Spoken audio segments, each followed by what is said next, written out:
Heyo, balik lagi sama Niko. Kita lanjutin pembahasan KSNK Astronomi tahun 2021. Kita ke nomor 6 tentang bintang Polaris.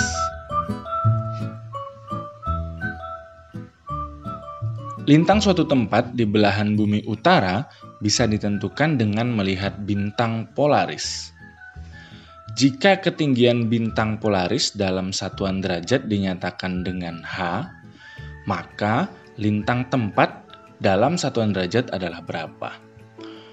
Oke, berarti kita harus tahu bintang Polaris itu apa, sama nanti kita kaitin sama lintangnya ya. Oh iya, sebelum kita cek bintang Polaris itu, kita bisa eliminasi pilihan jawabannya nih kayaknya nih. Nah, karena lintang itu, bumi itu kan kalau kita gambarin dulu seperti ini ya. Ini adalah khatulistiwanya, berarti lintang 0 derajat. Di bagian atas nanti akan paling puncak sini berarti 90 derajat lintang utara. Dan yang paling bawah sini adalah 90 derajat lintang selatan. So, lintang itu berkisar antara 0 sampai 90. Gitu ya, 0 sampai 90 derajat utara maupun selatan gitu ya. So, nilainya berarti antara 0 sampai 90. Nah, kita eliminasi aja pilihan jawabannya nggak mungkin nih. Nah, yang B kita cek. Kalau H plus 90 berarti nanti hasilnya akan lebih besar dari 90 kan? So, ini nggak masuk akal. Nah, ini juga gitu. H ini lintang pasti antara 0 sampai 90. Kalau 180 kurang antara 0 sampai 90 kan nanti pasti lebih besar atau sama dengan 90. So, ini juga bisa kita buang. Terlebih yang ini, 180 tambah H ya udah pasti lebih besar daripada 90. Sudah kita bisa buang. Nah, dari kelima pilihan ini tinggal tersisa A sama C yang nanti bakal mungkin jadi pilihan kita. So, dengan analisis sederhana model seperti ini, pilihannya tinggal 50-50 ya. Nah, sekarang kita cek bintang Polaris. Nah, udah Niko pakai aplikasi Stellarium. Kalian juga bisa cek di googling aja Stellarium, nanti pasti bakal langsung muncul. Kita bisa melihat langit, kita bisa jalan-jalan pakai aplikasi ini gitu ya, banyak fiturnya. Nah, pertama kita cari dulu bintang Polaris.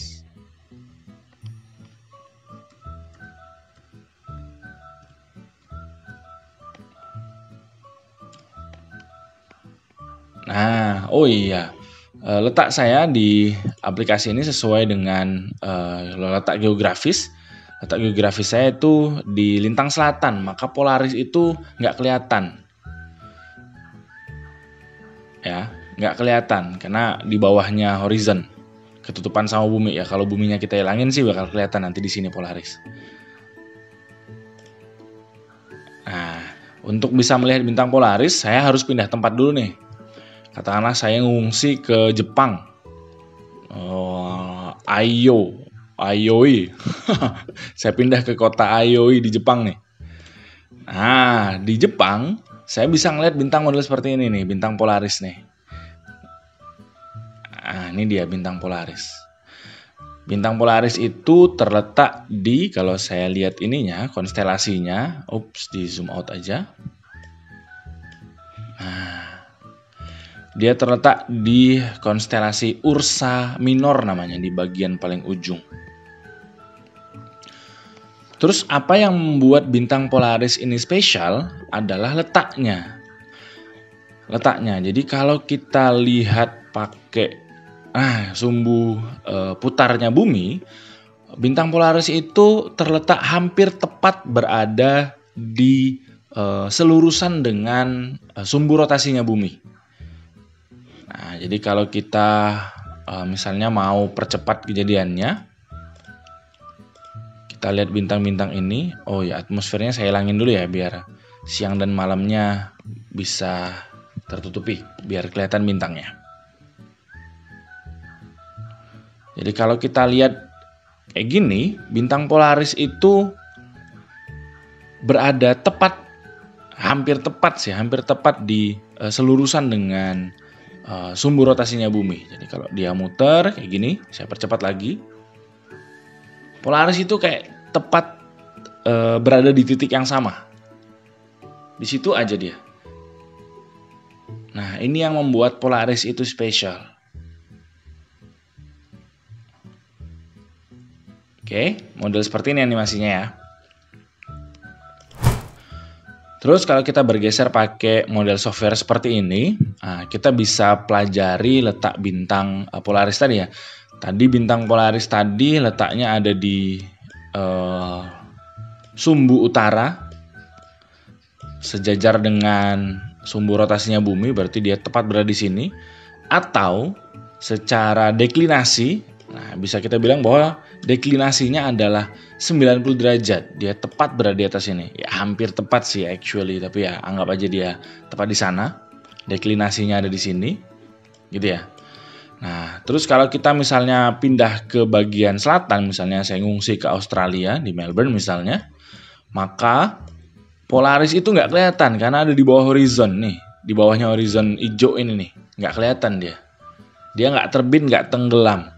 Kita nggak bisa ngelihat bintang Polaris kalau pengamatnya atau kitanya sedang berada di lintang selatan. Lintang selatan berapapun sih. Mau di lintang selatan yang model seperti ini juga ya nggak bisa. Oke. Nah, bisa mulai kelihatan kalau letak geografisnya berada di atas Khatulistiwa atau lintang utara. Berapapun lintang utaranya, makin tinggi lintang utaranya kita berada, karena saya di pojok atas Rusia nih, maka makin tinggi juga bintang itu.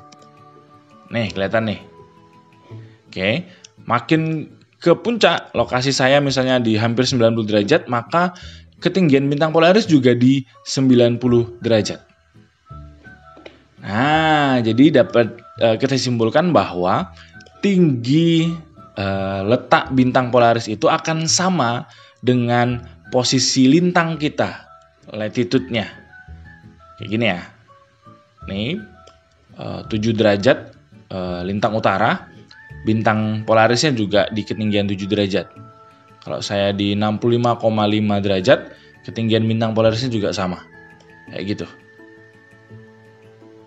Nah, kalau kita di kutub utara ya kita ngelihat bintang Polarisnya tepat di atas kepala kita di zenith.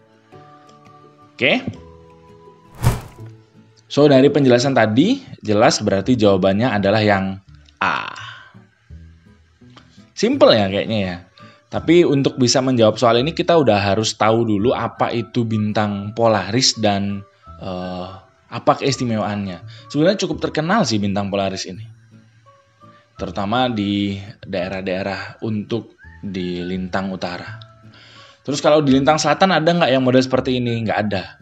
Di lintang selatan nggak ada bintang yang tepat berada sejajar dengan sumbu rotasinya bumi. So nggak punya bintang seperti ini di lintang selatan.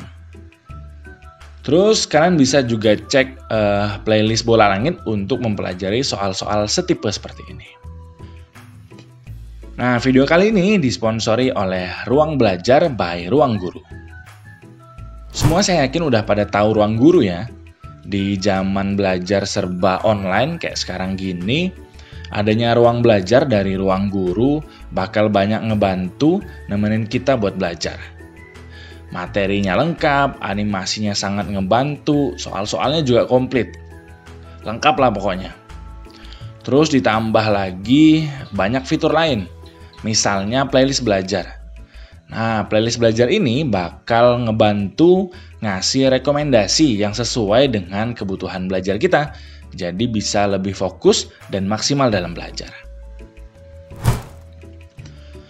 Bagi kalian yang pengen berlangganan Ruang Guru, bisa pakai kode diskon RG Udaniko untuk dapetin diskon 62%. Ya lumayan lah ya. Itu aja dulu video kali ini, semoga bermanfaat. See you on the next number.